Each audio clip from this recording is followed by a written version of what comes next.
This is the new BMW iX3, and it's coming to the Philippines early next year. The iX3 will be BMW Philippines' second electric SUV just after the recently launched iX. Oh, and by the way, a review of the iX is coming out soon, because that is what I drove prior to this Singapore trip.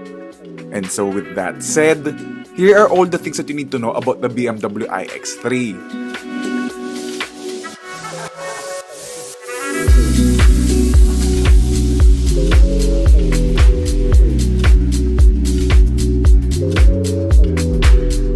So we're here currently in Singapore driving the new BMW iX3, which is coming soon to the Philippines. And yeah, from the exterior, you're gonna be very familiar with it because yeah, it's just basically the electric version of the X3, no? So you have the familiar exterior design of the X3. We're not sure kung ano bang magiging Philippine spec niya, but it comes here with the M Sport package as standard, and that gives it an exterior that looks very sporty, very dynamic. But of course, being a BMW i car, meron ka ng mga blue highlights ka na exterior showcasing that it's an electric car.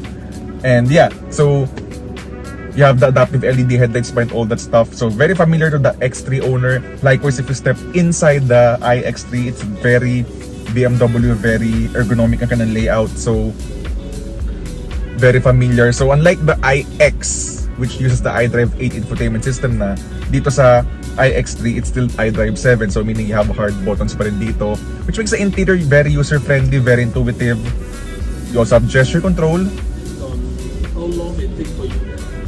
And then you have a pair of 12.3-inch screens, one for the digital gauges and also for the iDrive 7 infotainment. So again, typical BMW infotainment, you're gonna be familiar with iDrive 7, unlike the iX, which now uses iDrive 8.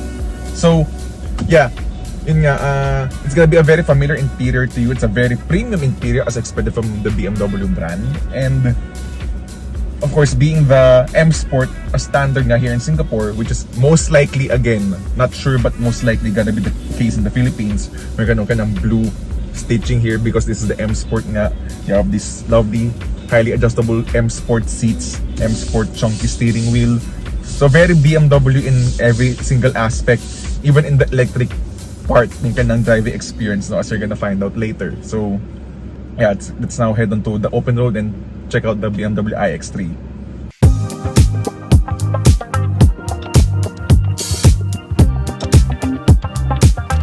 Okay, so behind the wheel of the BMW iX3, it feels very familiar to your typical X3 owner. So it's basically the same layout as the gas and diesel X3, but now you have the silence of the electric motors, and they have here Yuli. Ayaw mong pakita.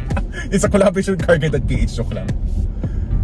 And then, so basically in terms of the driving experience, it's okay, this is just like a short drive around the city, so it's more of just a first impressions drive before it heads to the Philippines. So basically I've driven the iX prior to this trip, so there's gonna be a bit of familiarity with how this and the iX drives, but here in the iX3 there's, I guess, more normalcy if you're coming from a combustion engine car because of how the gauges are laid out, the infotainment, the iDrive 7, basically what you find in other BMW. So it's gonna be a very familiar place to be in.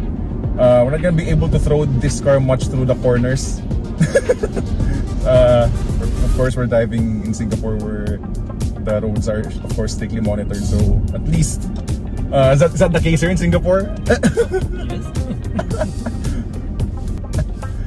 So yeah, behind me here is Francis from BMW Group Asia. That's a correct term, right? Yes. Alright, game. So it's a good, alright, good. So yeah, here, this is the iX3, and yeah, it feels very familiar, at least from how it looks like, but when you take it out for a spin, it feels very different from your typical X3. So it's very silent, there's no engine noise to speak of. I think compared to the iX, there's more road and wind noise, but not by much. It's still a very quiet car. And of course, with that electric powertrain, there's always plenty of response. There's no downshift to anticipate for.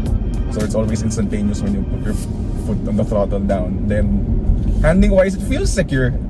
It's your typical BMW SUV with the rear-wheel drive chassis. So with the batteries on the lower part of the interior or on the structure, you have this low center of gravity effect, which sort of hunkers down the handling.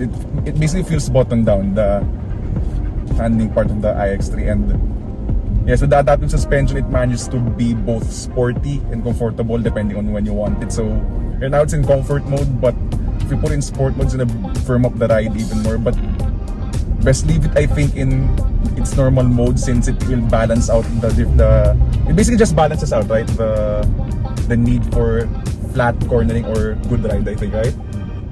So that's basically the car doing its thing, balancing sportness and good ride comfort if it's in normal mode. So yeah, that's basically the first impressions I have with the BMW iX3 in terms of the drive experience. It basically feels familiar in terms of the interface, how you operate the vehicle, but out in the road, the way how the car performs, it's very different. It's gonna be a revolutionary car, especially I think in terms of pricing. It's gonna undercut the competitors like the Jaguar I-Pace or the Audi e-tron, since this is basically coming from the X3.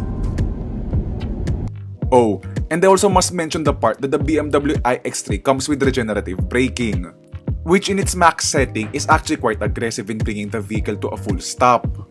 Therefore, this car is enjoyable to do one-pedal driving in the city.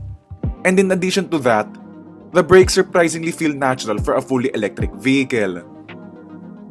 The BMW iX3 is coming to the Philippines soon, and as a matter of fact, its arrival date will be dictated on how early the cars will be shipped to the Philippines. And with that in mind, you can now actually reserve your own BMW iX3 at your nearest BMW dealership. Considering that the BMW iX costs a little under 6.3 million pesos, we expect the iX3 to cost at around 5.2 million pesos, which undercuts the Audi e-tron and Jaguar I-Pace by a significant margin. Apart from the iX3, we also drove the BMW i4 and the iX. Though unfortunately for the i4, there are still no firm plans on bringing this to the Philippines. And so with that in mind, do you wish for BMW Philippines to offer the i4 in our market?